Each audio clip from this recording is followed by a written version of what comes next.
Hello, welcome to the Sovereign Magazine Show, a transformational experience where conscious conversations meet embodied wisdom. Each episode invites visionary healers, thought leaders, and change makers to share their journeys of awakening, offering listeners practical tools and soul stirring insights to reclaim their inner authority. We have back one of my most favorite guests, Abby Teixeira. She is here to talk about her series, The Cycle Breakers Sacred Boundaries. And today we're discussing healing the inner child while parenting children of your own. So why don't you introduce yourself and we can begin. Yeah, absolutely. Like you mentioned, I'm Abby and I'm hailing from Treaty 6 territory, which is also known as Edmonton, Alberta, Canada. I am a speaker, a published writer, and author. I'm a trauma recovery guide and feminine leadership mentor. I also live with complex PTSD, and I'm in recovery for addiction for the past almost 12 years, which I'm super proud of. And I'm a mama of four, so I have four little ones. And the work I do in the world is I guide cycle breaking women and femmes, especially Black, Indigenous women of color. So these are mothers, healers, coaches, creatives, really move out of isolation and survival and into embodied, community rooted leadership.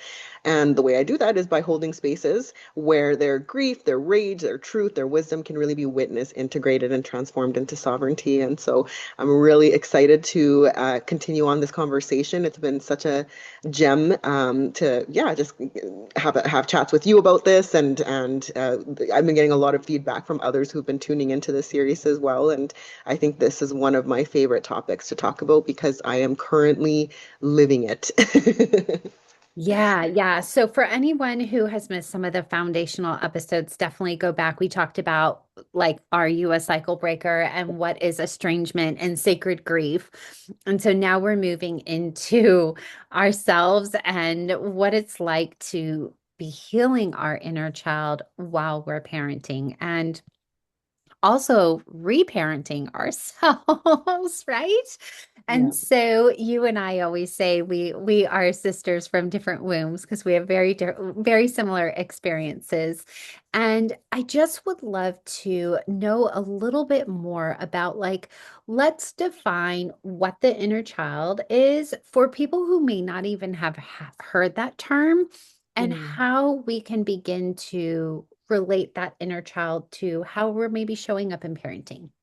Well, for me, I had heard about inner child work prior to becoming a mom, and I had dabbled in a little bit of it. And really, the concept of an inner child is this, if you can imagine this younger version of you when you were a child that still very much lives inside of you, right? And so, people talk about letting the inner child out to play. When we dive into the things that used to bring us joy as children, right? Whether it's coloring, painting, dancing, whatever is the case. And it also brings up things that maybe weren't so good, when we were children, that we didn't have an opportunity to process, to move through, to be acknowledged, to be validated, especially when we are the cycle breakers and we come from, kind of these traumatic backgrounds and upbringings and things like that. But I truly didn't fully meet my inner child until I was triggered during parenting, and so I was already about 5 years into my healing and recovery journey when I became a mom. And so I felt, I had a really great foundation already, of healing and really discovering myself and all of that kind of stuff.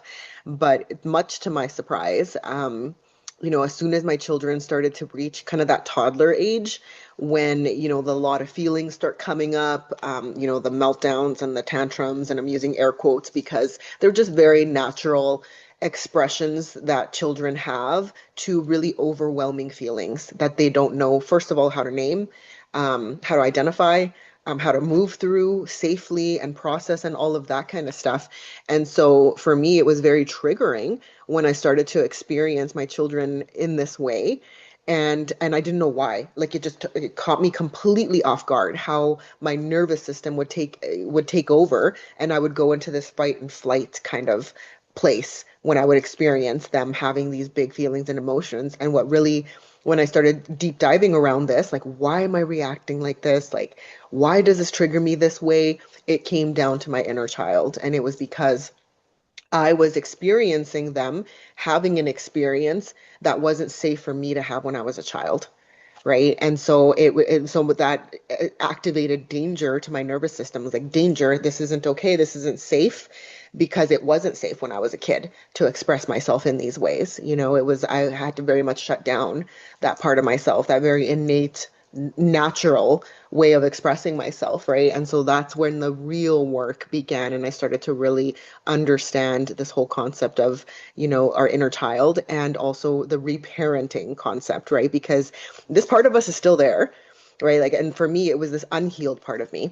And so now I needed to address this unhealed part of me while also parenting my children. So I always talk about how, like, in my journey, it's very much I'm reparenting little me while I am parenting my children, and then I'm learning as I go and I'm teaching them as I go, right? So, like, I don't have an instruction manual, I don't have a guide, I don't have, a reference point, a healthy reference point to say, like, this is how it was handled when I was a kid.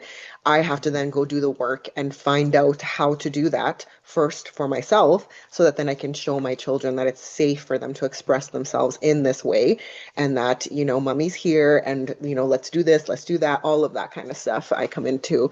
So I'm not sure if I answered the question, but that's Good. came through. No, no, you did great. I have two things I want to say. First, I'm really curious because somebody told me the first number that comes to mind when you imagine yourself as a child, that's the age your inner child is. So is your inner child younger? Mine is about 9.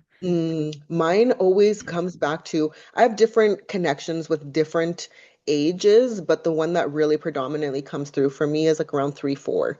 So you were That's saying like that toddler bit, because that's why I was asking, because I was like, oh, like when I didn't start having, I don't want to say issues, but challenges with my daughter till she started to get a little older. mm, And there was a point at which my daughter said something and handled something very beautifully with me. mm, But I was the one having the tantrum mm, because my inner child was reacting. And she was like, what did I do? I'm like, nope. Mama's inner child is just having her say right now, there's nothing you did wrong. I'll share more with you in a little bit. I'm the one having the tantrum. I'm the one in the wrong, but just let me have this tantrum right now. yeah.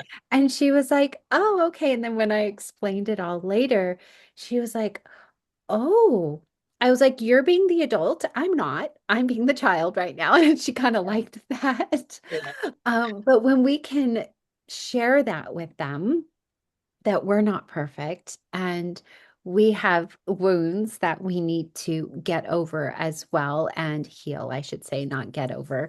But that is comforting for them because when she has her time of acting out or whatever needs to come, she'll be like, "Oh, it's just my inner child's having a say." I always say like, "What does your inner child need?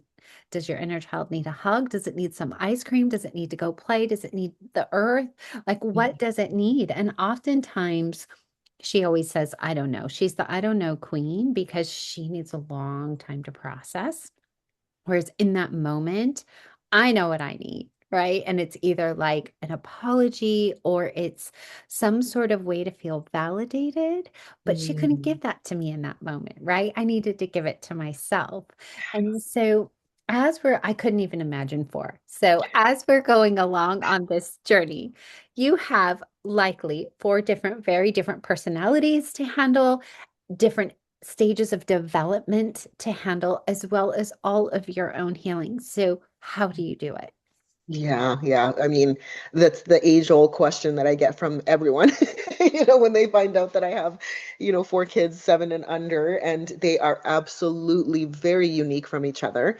And they all require, like, when you ask the question, like, what does your inner child need? In real time, I have to learn and discover what each child needs during those times when they are having, these kind of moments, right? These triggering moments for me, right? And for me, I am one first and foremost humbled by the parenting experience, so much so that I will never come across that I know it all, that I got it all together, all of that kind of stuff, and especially not around my kids. When I don't know something or when I'm feeling overwhelmed, I name it. That's the first and foremost thing, right? Like if it, like I will say it like out loud, mommy's feeling overwhelmed right now. And so for me, and then I will like voice what it is that I'm needing in that moment. So I'm kind of modeling it to them, right? And so like mommy's feeling very overwhelmed right now. Give me a minute. I'll be right back. I'm just gonna go have a couple of breaths. I'm gonna go take a couple of deep breaths, or go do some tapping, or I'm gonna go outside for some fresh air, that kind of a thing, right? And they'll never fight me on it. They just kind of observe, and they're like, okay. And then what happens is that for them, I'm like modeling for them so that there's been times when, for example, my daughter who's 7, she'll have like a moment, and she'll go into her room, and I've caught her in her room, kind of like regulating herself, like doing tapping, taking breaths and stuff. And I know that she's done that because she's seen me do these things, right? Versus me acting like I know it all, and that, I can't let them see me in this moment of weakness and all of that kind of stuff, and then go and seclude myself away from them. They're not going to know what I'm doing or any of that, right? And then when they're having experiences, they're going to copy that. They're going to retreat, those kind of things, right? And so I'm really raising my children and raising myself at the same time. That really is what it is. But what it looks like is really teaching them emotional safety that I didn't receive. Right. And so as I'm learning what that looks like for myself, I'm voicing it to them, right? And practicing the regulation when dysregulated in front of them. And then also learning about boundaries while holding space for theirs, right? So sometimes I don't have the capacity to hold space for all four of them if they're all, which doesn't often happen. I very rarely happens where all four of them are activated over something, right? But if and when it does occur, I will be the first to say, like, this is too much for me. It's overwhelming right now, and then here's what I'm gonna do, kind of thing, right? And can you help mommy with this? Can you, like, those kind of things? And I will kind of give them each things to kind of support the process altogether, right? And this co-regulation is so important. It really is. And sometimes all it is, like you said, like the validation, right? Validating that something happened, whether like your brother broke your Lego thing that you were just building for the past hour, and you feel extremely upset about that, and so, like, like naming it, it's like that's really tough that you spent all that time building this, and your brother came and destroyed it. That didn't feel good, right? And like, yeah, it didn't, and like oftentimes it's just like validating their experience de-escalates, the situation, the scenario, right? And like I've learned that through practice, right? So it's like when all else fails, I just voice, right? Like I will name the thing, and then from there it opens up a conversation and the safety to be able to then hold space for them. Once I kind of have that oxygen mask on myself, kind of thing, right? And so yeah, it's just learning, what each one needs. And there are some basics. Like for me, the basics are everybody wants to, these are human basics, right? We all want to be seen, heard, and understood, right? And if one of those things are missing, then we will find ways of being seen, heard, and understood. And they sometimes won't be good ways, right? Like I have one son who's very intense, and if he doesn't feel validated or like seen in his experience, he'll do things so that he gets our attention, right? And it'll be sometimes it's negative things, like he'll like bug one of his siblings, and make his sibling cry or something like that, right? And it's just like, and I know that that's just him wanting that attention and that validation, even if it's negative, right? And so really understanding that for him, I need to like be on my A game, and like it's like, hey buddy, like I see that you're getting angry. And like I talk about this a lot actually, and my son again brought this forth the other day, where his favorite emotion is anger, and he loves to express himself in that way. And I've told him, like, you are okay. It's okay to feel angry. It's okay to feel angry. It's just not okay to hurt somebody when you're angry, right? So he knows that. And so the other day he was really angry about something, and then I kind of like, I kind of brought it up. It was like it was an intense kind of moment, and he's like, "You told me it was okay to be angry," and I was like, "Yes, I did tell you that, but what else did I say?"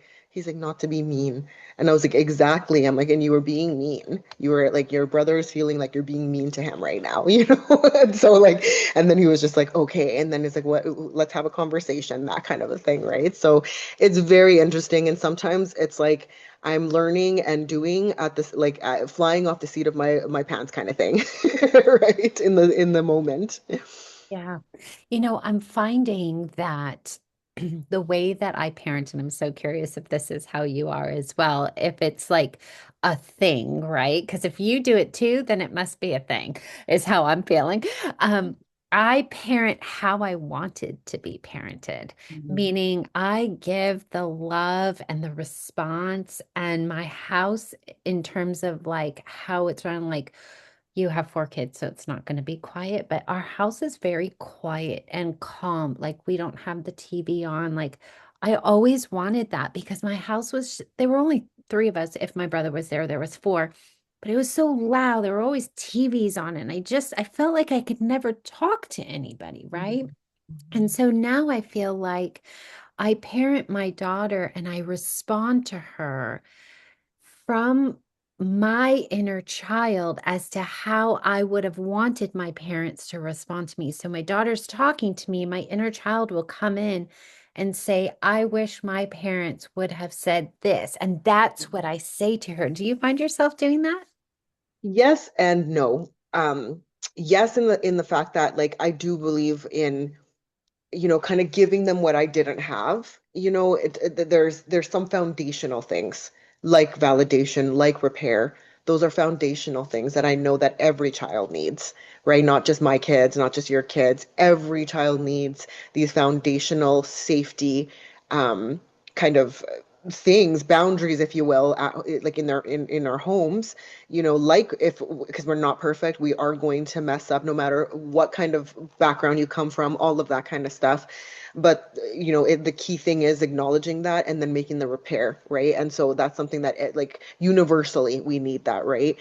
But I also what I have been discovering in my four very different children is that in the ways that I wished I would have been parented, maybe it could match up with one or two of my kids, but the other ones have totally different needs.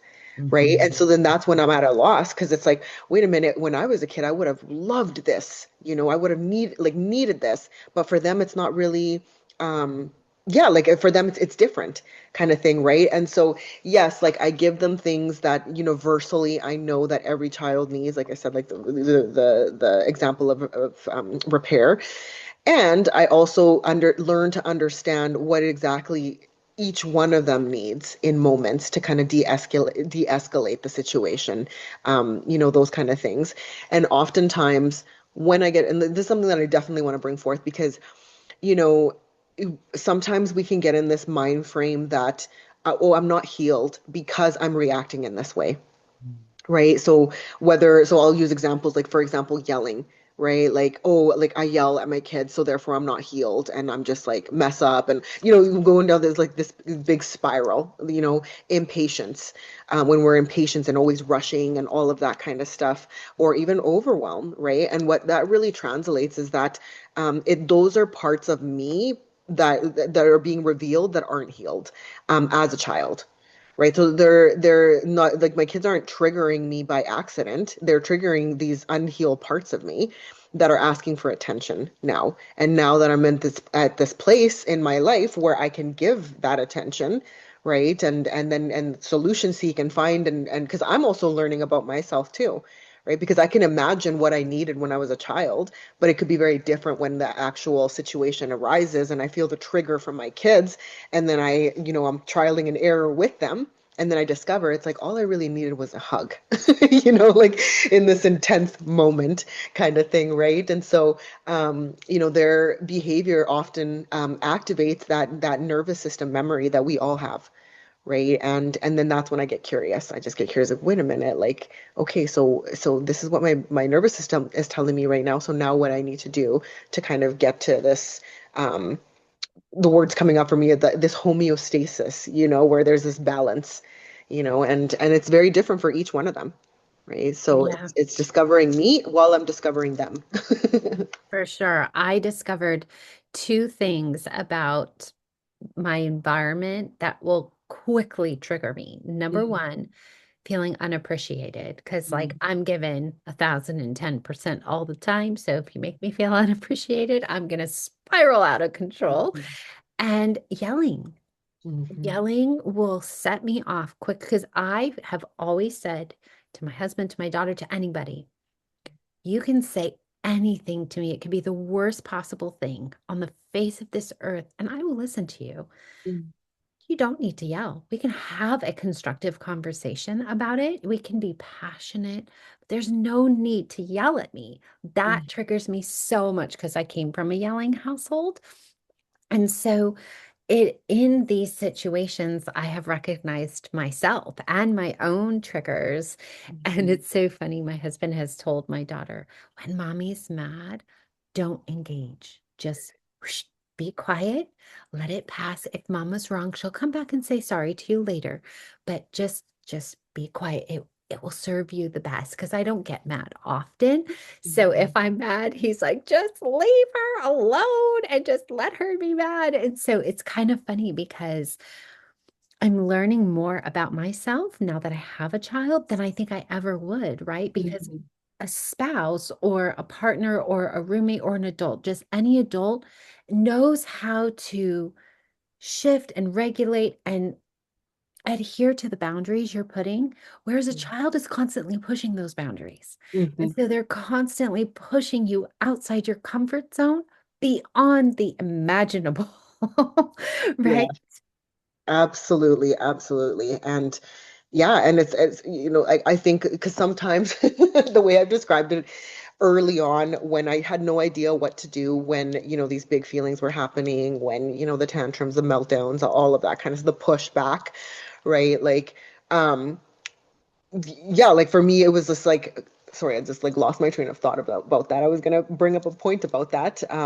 Oh, what I was saying was is how adults know how to conform to the Oh, boundaries. yes, yes, yes, yes. Yeah. So what I was thinking of is like, there were moments early on in my parenting journey where I was tantruming right alongside them. Like they're having like their 2, 3 year old tantrum, and I am too. Mommy is too. And it's just like, and here I am, this grown adult. But that was my inner child having this moment too. Of dysregulation and all of that kind of stuff, right? And going back to what you asked about earlier about giving our kids what we didn't receive, right? Like again, those universal things that every child needs. I was just thinking about how powerful it's been, not only for myself, um, but even for my kids to give them the things like emotional validation, right? Like I talked about validating their emotions. Yes, that's, you're feeling this, you're naming it, all that kind of stuff. Giving them the safety to express themselves no matter how messy it is, no matter how hard it is sometimes, like for them to feel safe to be that way, right? And being seen and heard, and then not being shamed for those feelings. Because, I remember as a kid, I've always been a very deeply feeling person, since I can remember. And one of my go-to emotions was crying, right? Like if I was angry, I'd cry. If I was hurt, I would cry. If I was scared, I would cry. And I would get so shamed over that. Oh, here she comes the waterworks. Oh, here comes the crybaby. All of those kind of things, right? And it got to the point, as I grew up, I would suppress that in me because I didn't want to be made fun of. I didn't want to be looked at as weak, all of that kind of stuff, right? And as a mother to a daughter and 3 sons, like two of my sons are deeply feeling, they're very in their feels, and I will never, ever, ever shame them for crying tears, like and that for me is like giving them what I didn't receive, right? So just meeting them in that place, both love and grief at the same time, because I'm grieving the fact that I never got that, as a child. And I'm also celebrating the fact that I'm able to give it to them now, even when I didn't have the resources to give from. I have to build those resources myself, right? And that really is the work. Yes, it is. Okay. If you could give one takeaway today to a parent, what would it be? I've been thinking a lot because we just came home from a family vacation, and one of the things that I asked them before we left was, what are you most looking forward to? And what they every one of them said was presence, right? So your child isn't asking you to be perfect. You know, there is no such thing as perfection. They're just asking you to be present with them. And that really does go a long way. And we can't do that if we're not present with ourselves, right? So it's that whole scenario of giving the oxygen mask first to yourself before you can give it to your children. You know, like don't strive for perfection, strive for presence, right? And give that first and foremost to yourself, and it'll spill over to your children, and they will just love you for it, you know, because that's all they really need in most of the times is a hug and presence. Yeah. I'm really glad you mentioned that because our next episode is all about addiction numbing and returning to yourself. And so, if you're loving this series, definitely like, share, subscribe, comment below, helps us in the algorithm. And we will see you on the next one. Thank you so much for being here today. Thank you.